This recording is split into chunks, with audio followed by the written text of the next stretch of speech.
साथियों, दीप 01 में आप सभी का बहुत बहुत स्वागत है। ईश्वर हमको बहुत आशीर्वाद देता है कि हम उसके जीवन को, उसके वचन को सुनकर उसके अनुसार जिए। आज हम निर्गमन ग्रंथ के 19वें अध्याय में प्रभु के वचन को सुनेंगे। विधान की प्रतिज्ञा। मिस्र देश से निकलने के ठीक 3 महीने बाद इज़राइल सिय्योन की मरुभूमि पहुंचे। वे इदोम से चले थे और उन्होंने सिनोन की मरुभूमि पहुंचकर पहाड़ के सामने ही पड़ाव डाला। कहाँ पड़ाव डाला? पहाड़ के सामने।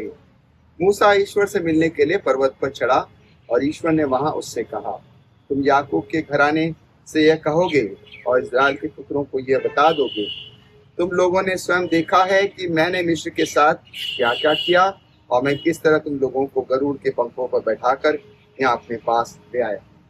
किसके पंखों पर बिठा के लाया हूँ? गरुड़ के पंखों पर। यदि तुम मेरी बात मानोगे, मेरे विधान के अनुसार चलोगे, तो तुम सब राष्ट्रों में से मेरी प्रजा बन जाओगे, क्योंकि समस्त पृथ्वी मेरी है। तुम मेरे लिए याजकों का राजवंश तथा पवित्र राष्ट्र बन जाओगे। यही संदेश इस्राएल के पुत्रों को सुनाओ। मूसा ने लौटकर प्रज्ञा के नेताओं को बुलाया और जो कुछ प्रभु ने उनसे कहा था वो सब उनके सामने प्रस्तुत किया। सब लोगों ने एक स्वर से यह उत्तर दिया, ईश्वर जो कुछ कहता है हम वह सब पूरा करेंगे। लोगों ने क्या उत्तर दिया? ईश्वर जो कुछ कहता है हम वह सब पूरा करेंगे। प्रभु ने मूसा से कहा, मैं एक काले बादल में तुम्हारे पास आ रहा हूँ, जिससे वे लोग तुम्हारे साथ बातें करता हुआ सुने और तुम में सदैव अटल विश्वास करें। मूसा ने प्रभु को लोगों का उत्तर सुना दिया। प्रभु ने मूसा से कहा, तुम लोगों के पास जाकर आदेश दो कि वे आज और कल अपने को पवित्र करें और अपने वस्त्र धो लें। वे परसों के लिए अपने को तैयार करें, क्योंकि परसों प्रभु सभी लोगों के सामने सिनाई पर्वत पर उतरेगा। कहाँ पर उतरेगा प्रभु? सिनाई पर्वत पर। तुम लोगों के लिए चारों तरफ सीमा निश्चित कर दोगे और तुम उनसे कहोगे, ध्यान रखो, पर्वत पर कोई नहीं चढ़े और न उसकी तलहटी तक पहुंचे। जो पर्वत का स्पर्श करेगा वो मारा जाएगा। कोई व्यक्ति दोषी का स्पर्श नहीं करता, वो पत्थरों या तीरों से मारा जाएगा। चाहे वो पशु हो चाहे मनुष्य, वो जीवित नहीं रह सकेगा। जब नरसिंगे का शब्द बहुत देर तक सुनाई देगा तब वे पहाड़ पर चढ़ सकेंगे।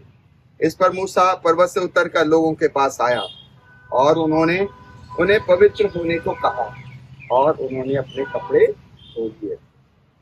तब उसने लोगों से कहा, तीसरे दिन तैयार रहोगे, स्त्री का स्पर्श नहीं करोगे।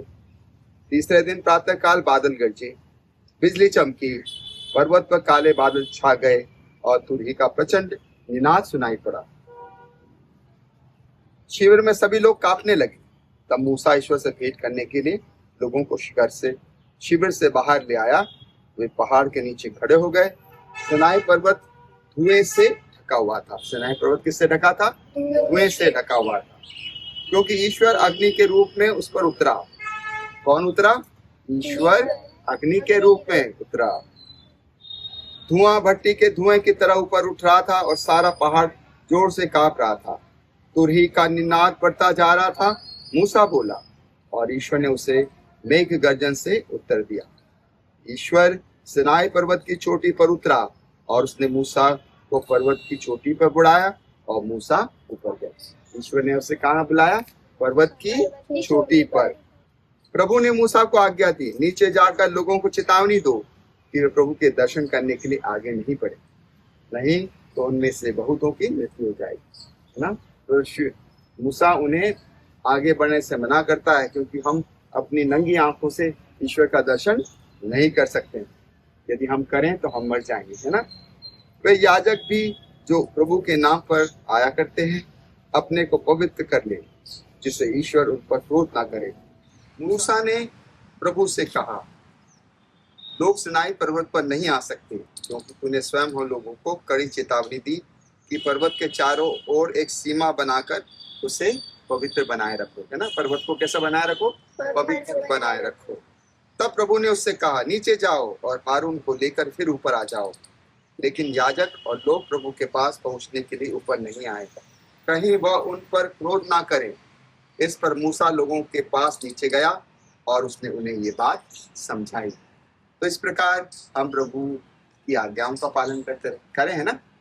ईश्वर हमें रास्ता बताता है अपने बच्चों के माध्यम से, मार्गदर्शन देता है हमारे माता पिता के माध्यम से, अपने गुरुओं के माध्यम से। तो ईश्वर का धन्यवाद करें ताली बजाकर। और हम अपने दोस्तों से आग्रह करें कि आप हमारे इस चैनल को सब्सक्राइब कीजिए और लाइक कीजिए। चैनल का नाम क्या है? दिव्यदीप 01।